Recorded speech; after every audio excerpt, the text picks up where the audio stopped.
नमस्कार। न्यूज के चौधरी में आप सबका स्वागत है। मैं वीरेंद्र चौधरी एक बार फिर से आपके सामने हाजिर हूं एक नए सवाल के साथ। सवाल यह है, क्या 27 साल बाद दिल्ली में फिर से बनेगी बीजेपी सरकार? आइए इसी सवाल पर देखते हैं न्यूज के चौधरी। दिल्ली विधानसभा चुनाव फरवरी 5 को संपन्न हो गए। अब परिणाम घोषित होंगे 8 फरवरी को और एग्जिट पोल एक ऐसा हिस्टोरिक संकेत दे रहा है कि अपने आप में यदि एग्जिट पोल सही साबित हुआ तो 27 साल के बाद भारतीय जनता पार्टी दिल्ली में सरकार बनाएगी।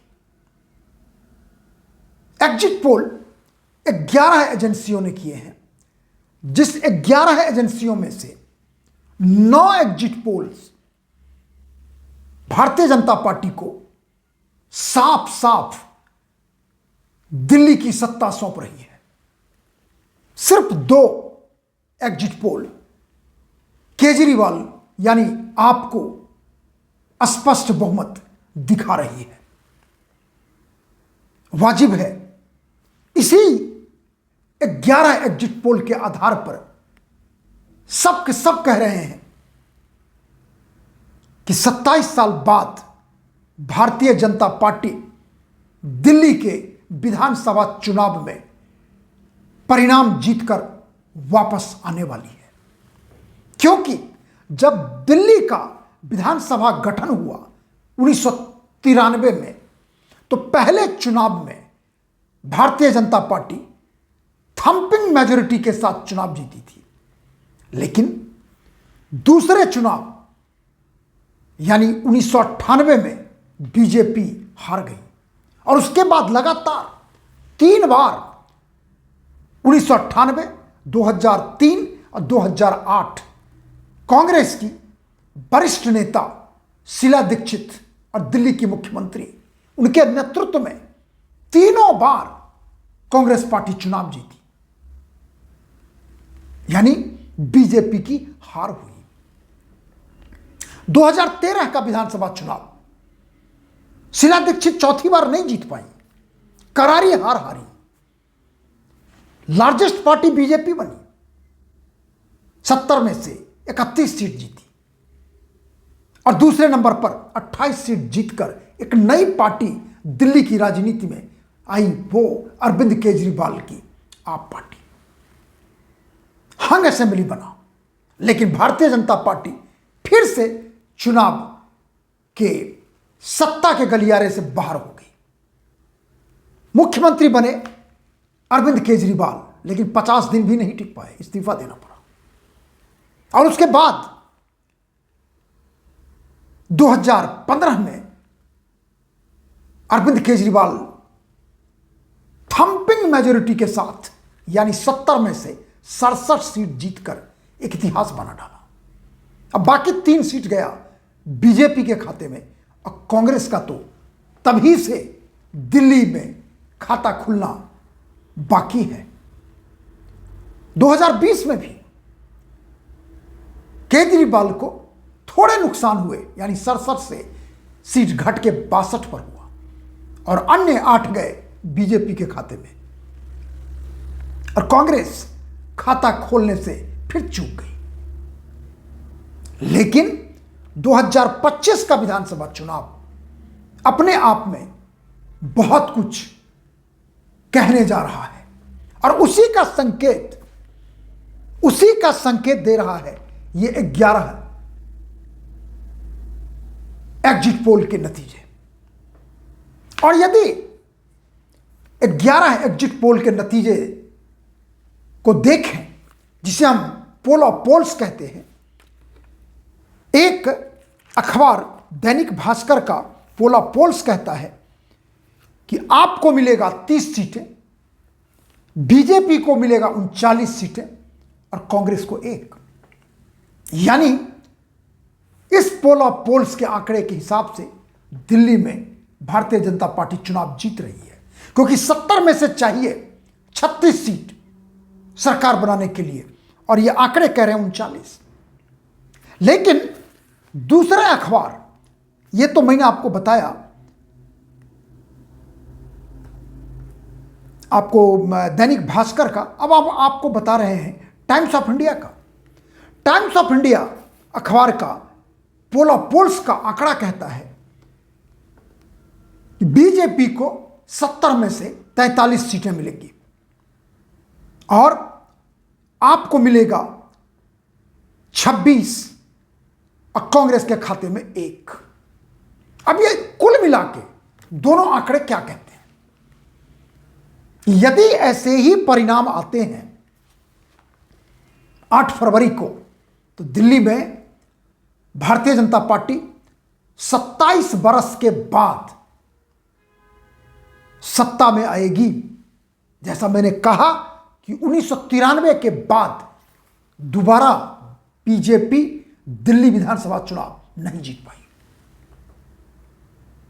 और दूसरी बात, यदि ऐसा ही रिजल्ट हुआ तो अरविंद केजरीवाल हैट्रिक नहीं बना पाएंगे सत्ता से बाहर।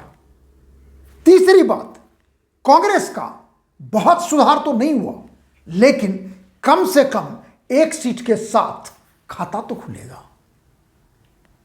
0-0 तो नहीं होगा, 0-0 नहीं होगा। अब सवाल उठता है कि बीजेपी वाले तो खुश हैं, सत्ता आ रही है, उनका कहना है कि परिवर्तन तो होना ही है। एक नेता बीजेपी के कह रहे हैं कि पूरे दिल्ली में मोदी वेव है, 39 नहीं 50 पार करेंगे।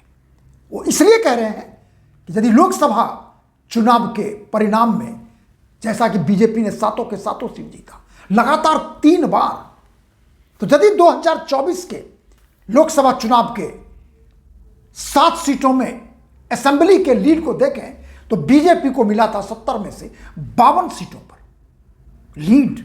यानी यदि वो रिजल्ट होता तो दिल्ली में बीजेपी 2024 में 52 सीटें जीती और अरविंद केजरीवाल की पार्टी सीधे नीचे आके हाशिए से थोड़ा ऊपर, यानी 10 सीट, पिछले चुनाव में 62। और कांग्रेस का खाता 1 नहीं 8 से खुलता, लेकिन वो लोकसभा का था। लेकिन अब यह कहा जा रहा है आपकी तरफ से कि ये जो है एग्जिट पोल सही रिजल्ट नहीं है, यानी उन्होंने इनकार कर दिया है। कांग्रेस का कहना है कि हमें इंतजार करना चाहिए, लेकिन हमारा यहां पर मानना है कि एग्जिट पोल रिजल्ट नहीं है, बिल्कुल सच है, इसमें दो राय है ही नहीं। वो रिजल्ट नहीं है, वो है क्या फिर? एक इंडिकेशन है, संकेत है हार के, जीत के, तूफान के, वेव के, जिसे आप नकार नहीं सकते। सबका कहना है कि पहले के दिल्ली चुनाव में एग्जिट पोल फेल कर गए। हम आपको 2020 के एग्जिट पोल के परिणाम बताना चाहते हैं, विधानसभा चुनाव 2020। अब देखिए 2020 में दिल्ली विधानसभा चुनाव के बाद 12 एजेंसियों ने एग्जिट पोल किए थे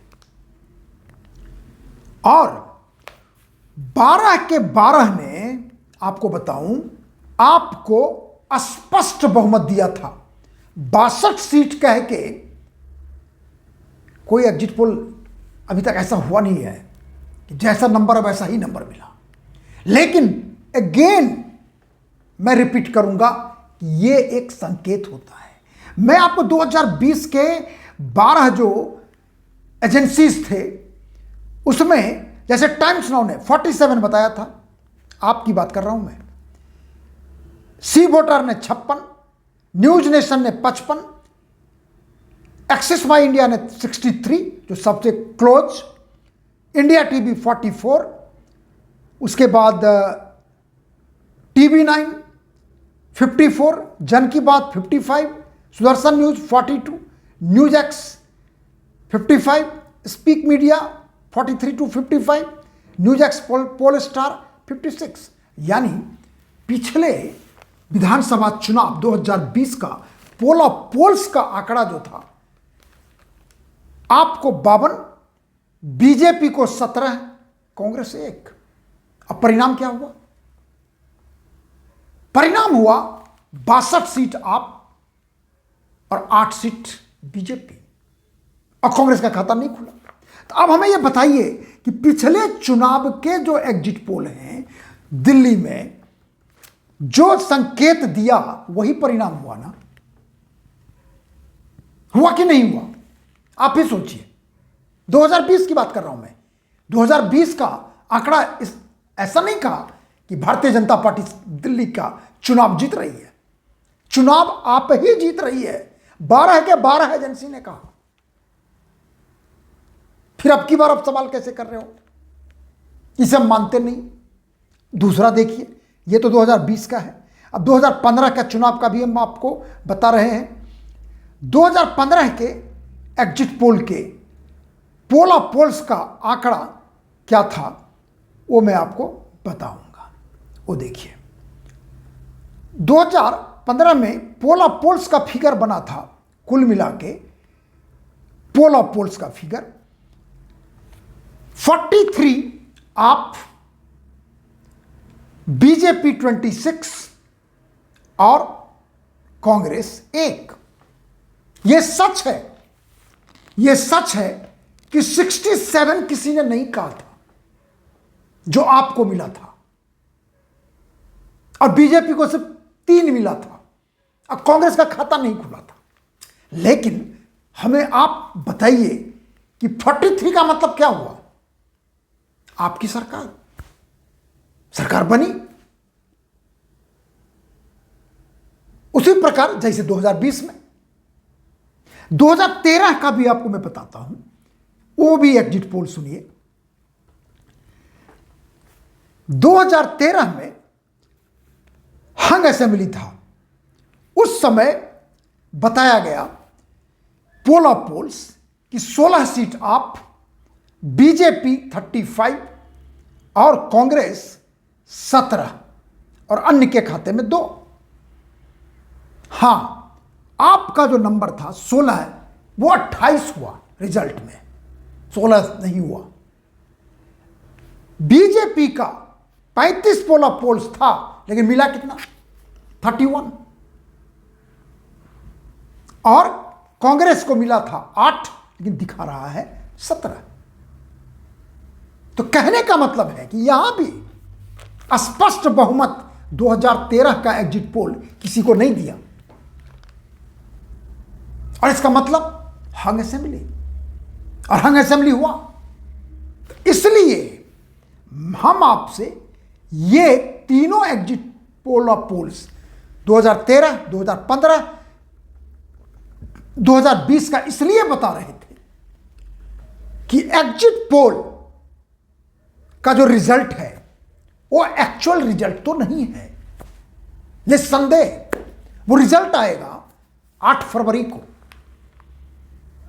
ये एक अनुमान है, एक संकेत है, एक इंडिकेशन है कि ऐसा हो सकता है। और इसलिए जो हमने बताया कि आपको पोल्स, दैनिक भास्कर का आंकड़ा है, आपको मिलेगा 30 सीट, बीजेपी को मिलेगा 39 सीट, और कांग्रेस को मिलेगा 1 सीट। यानी यह है पोल्स का आंकड़ा, और इस आंकड़े के हिसाब से बीजेपी स्पष्ट बहुमत के साथ दिल्ली में सरकार बनाने जा रही है। और यदि टाइम्स ऑफ इंडिया के आंकड़े को देखें, जैसे मैंने पहले कहा, तो उनके पोल्स के आंकड़े कहते हैं बीजेपी को 43, आपको 26 और कांग्रेस को 1, यानी उसके हिसाब से भी स्पष्ट बहुमत भारतीय जनता पार्टी को मिल रही है। यह तो हुआ एग्जिट पोल्स के बारे में कि एग्जिट पोल का माने क्या है, संकेत क्या होता है, पहले के एग्जिट पोल ने क्या संकेत दिया था और हुआ क्या। तो कुल मिला के आखिर में हम यही कहेंगे कि एग्जिट पोल एक संकेत है, उससे आप इनकार नहीं कर सकते। और इसलिए ये 11 एग्जिट पोल, उसके पोल ऑफ पोल्स के नतीजे जो मैंने आपसे शेयर किया, चाहे सारे न्यूज में शेयर किया गया है, हम विश्वास के साथ इन आंकड़ों को आधार पर कह सकते हैं कि निश्चित रूप से आप पार्टी, अरविंद केजरीवाल की पार्टी हैट्रिक नहीं बनाने जा रही है, यानी अरविंद केजरीवाल की पार्टी की हार होगी, सरकार से बाहर होंगे। और एग्जिट पोल ऑफ पोल्स के आंकड़े के हिसाब से दिल्ली में 27 वर्ष के बाद Bharatiya Janata party thumping majority के साथ सरकार बनाने जा रही है। कांग्रेस पार्टी कम से कम खाता तो खुल रहा है, वोट तो बढ़ा होगा हमें पता नहीं, लेकिन वन लाइनर यही है कि एग्जिट पोल के पोल ऑफ पोल्स के आंकड़े के हिसाब से दिल्ली में 27 वर्ष के बाद भारतीय जनता पार्टी सरकार बनाने जा रही है। और 8 फरवरी को एग्जिट पोल के आंकड़ों पर मुहर लगेगी कि सही साबित हुआ या गलत, और तब तक हम करेंगे इंतजार। आखिर में यदि आपको कार्यक्रम अच्छा लगता है तो इसे आप लाइक करें, शेयर करें, और यदि कुछ कहना चाहते हैं तो कमेंट सेक्शन में जाके अपनी बात जरूर लिखें। एक निवेदन, आग्रह, रिक्वेस्ट, प्रार्थना कि मेरे YouTube चैनल को आप जरूर सब्सक्राइब करें, जिसके लिए हम हमेशा आपका ऋणी रहेंगे, और उस ऋण के वजह से हम आपके साथ हमेशा बने रहेंगे। बहुत बहुत धन्यवाद। नमस्कार।